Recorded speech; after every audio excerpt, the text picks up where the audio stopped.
मैं आज आपके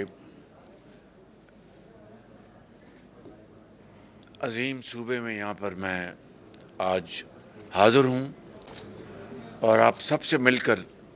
मुझे बेहद खुशी हो रही है। आज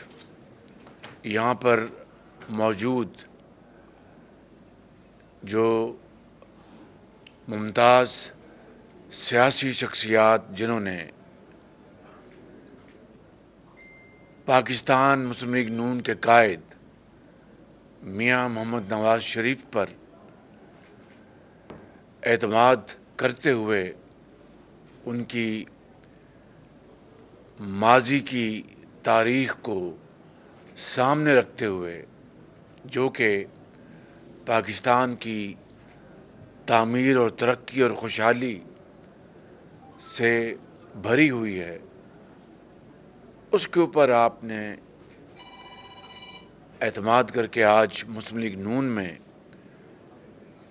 शमूलियत का जो ऐलान किया है, मैं अपने कायद मियां मोहम्मद नवाज शरीफ साहब की तरफ से, अपनी तरफ से और अपनी पार्टी की तरफ से आप सबको दिल की गहराइयों से खुशामदीद कहता हूँ और आपको यकीन दिलाता हूँ कि इंशाअल्लाह आज आपने मुस्लिम लीग नून में शमूलियत इख्तियार की है तो आज हम सब एक फैमिली का, नून लीग की फैमिली का हिस्सा बन गए हैं और इंशाअल्लाह मैं आपको यकीन दिलाता हूँ कि आपको अब हम इस तरक्की और खुशहाली के सफ़र में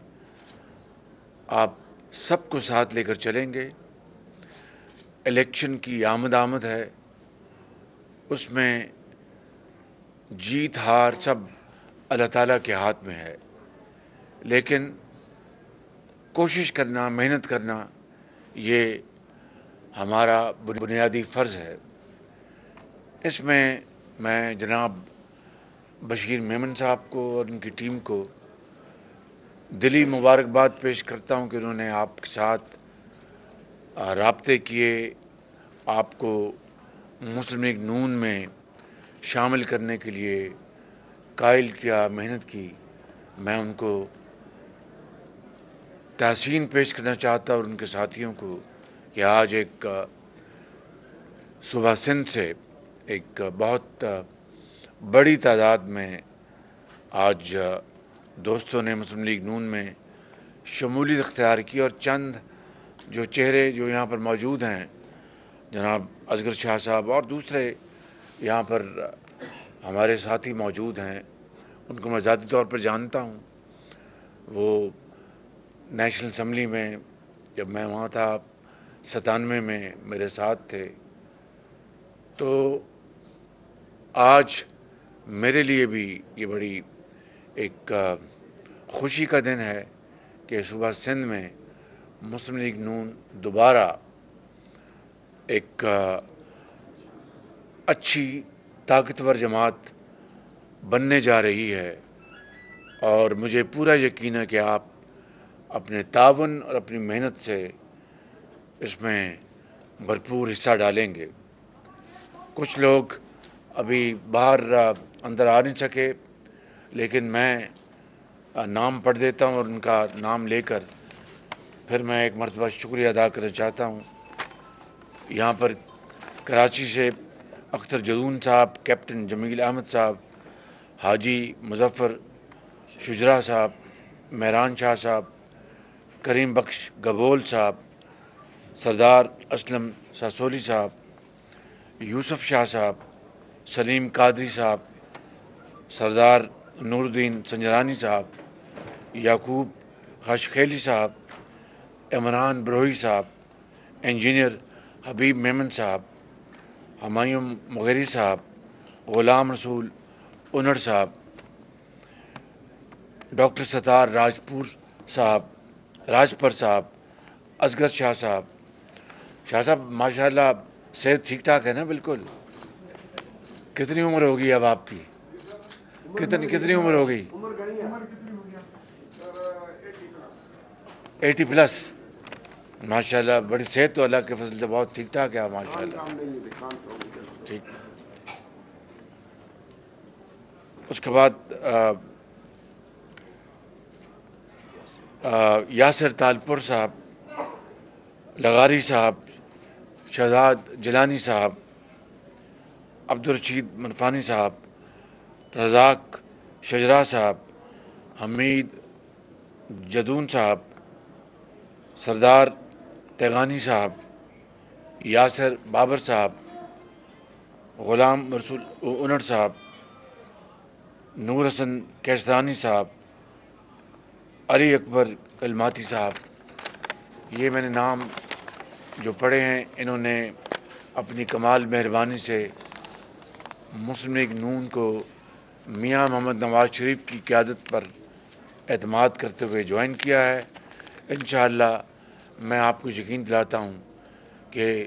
हम आपके साथ शाना बशाना कदम मिलाकर चलेंगे और आपको यकीनन आपके एतमाद को ठेस नहीं पहुँचाएँगे, आपके एतमाद पर पूरी तरह इंशाअल्लाह हम उतरेंगे। और मैं यहाँ पर बाकी साथियों के साथ शाह साहब का भी शुक्रिया अदा करता हूँ जो हमारे साबिक सदर हैं सिंध के, और उनका भी इस पूरे एफर्ट में बड़ा हिस्सा है। मैं उसकी मैं तासीन करता हूँ। इसके अलावा बात करें, इसके अलावा मुझे यहाँ पर कुछ और चंद बातें करनी हैं कि अभी election commission Peshawar high court का जो फैसला आया है सिंबल के हवाले से, उसके बारे में मैं चंद मारूज़ात पेश करना चाहता हूँ। पहली बात तो ये है कि इलेक्शन कमीशन ने पीटीआई के इंट्रा पार्टी इलेक्शन में बेज़ाब्तगियों और धांधलियों के ख़िलाफ़ एक फैक्ट बेस्ड फैसला दिया था, और अब पेशावर हाई कोर्ट का जो फैसला आया है वो इलेक्शन कमीशन के इख्तियार पर हमले के मुतरादिफ है। और जिस तरह 2018 में के इलेक्शन में आरटीएस ने उन पार्टीज़ का मैंडेट छीना था जिसमें पाकिस्तान मुस्लिम लीग नून शामिल है,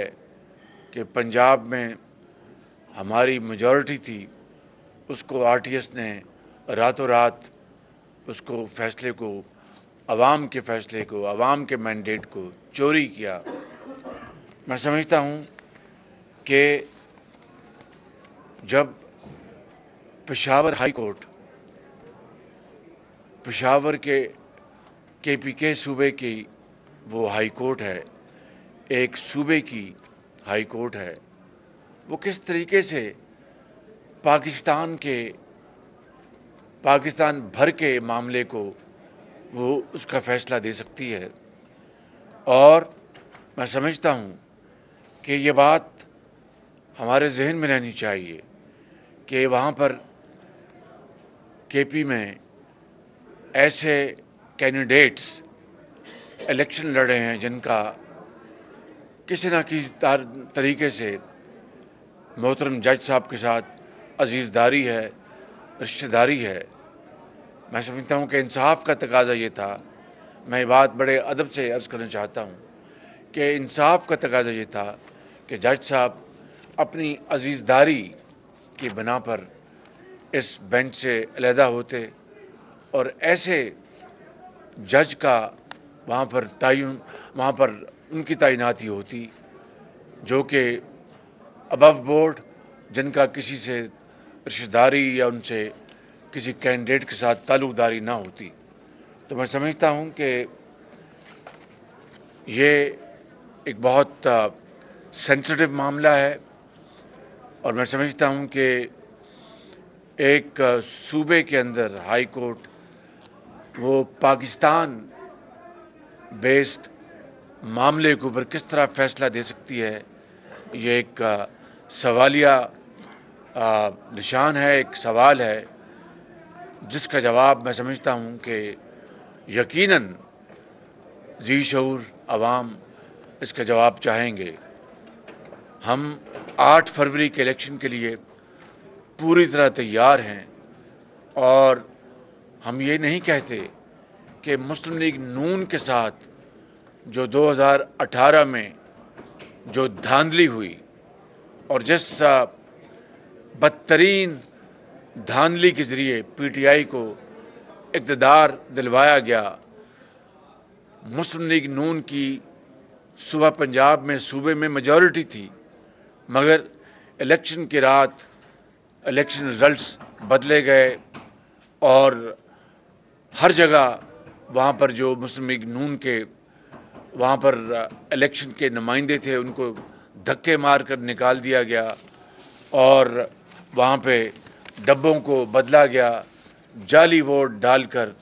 और जेन्युइन वोट उनके ऊपर क्रॉस लगाकर धांधली के ज़रिए सीटें हमारी जीती हुई हरवाई गईं। तो मैं समझता हूँ कि हमें उससे सबक हासिल करना चाहिए और आज मैं समझता हूँ कि पूरी कौम अदलिया से इंसाफ पर मबनी फ़ैसलों की तवक्को करती है और आज ऐसे फ़ैसलों से जहाँ पर तरफदारी की बू आती है, जहाँ पर ऐसा महसूस होता है कि जो तराजू है उसको झुकाया जा रहा है एक लाडले की तरफ, और वो लाडला जिसको 4 साल इक़्तिदार में बिठाकर धांधली के ज़रिए किस तरीके से पाकिस्तान की तबाही की गई, पाकिस्तान की मईशत की, पाकिस्तान की सियासत की, पाकिस्तान के जो दोस्त ममालिक से जो ताल्लुकात थे उनको तबाह बर्बाद किया गया और हमारे जो बरादर ममालिक हैं उनके ताल्लुकात को बुरी तरह उनको मजरूह किया गया और हमने 18 महीने 16 महीने में शबाना रोज़ मेहनत करके हमने उन ताल्लुकात को ठीक किया, पाकिस्तान को दिवालिया होने से बचा लिया। और दिवालिया का मतलब आप अच्छी तरह समझ लें, दिवालिया का खुदा न खास्ता पाकिस्तान दिवालिया हो जाता तो बैंकों के ऊपर जो खातेदार हैं वो चढ़ दौड़ते और लाखों लोग बेरोज़गार होकर सड़कों पर एहतजाज कर रहे होते, मरीज़ों के लिए अद्वियात न मिलती और पेट्रोल के स्टेशन पर लंबी कतारें होती, पेट्रोल न मिलता, डीज़ल न मिलता और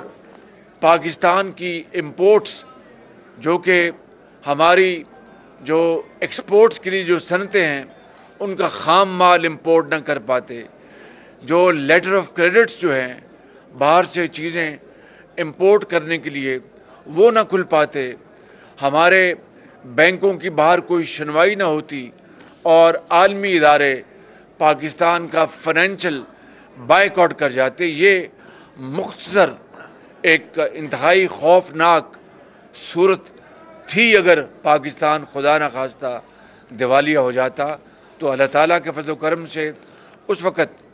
हमारी जो कोलिशन गवर्नमेंट उसने मिलकर पाकिस्तान को दिवालिया होने से बचाया, जो कि अल्लाह ताला के फजल करम से इस मुल्क की एक हकीर खिदमत है। और अगर पाकिस्तान दिवालिया हो जाता तो मेरे कब्र पे भी लोग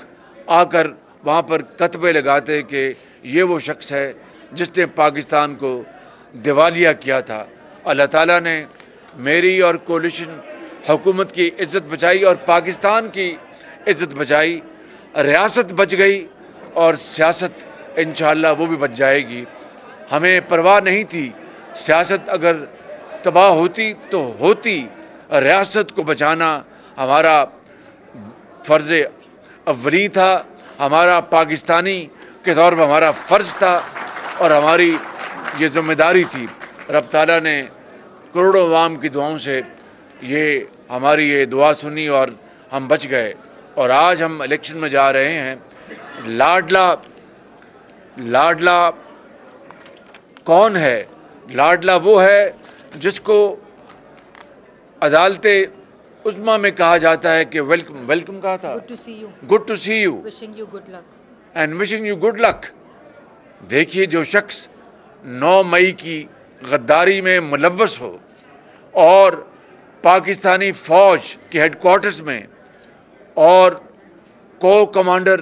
के घरों में हमले जो शख्स करवाए, और वो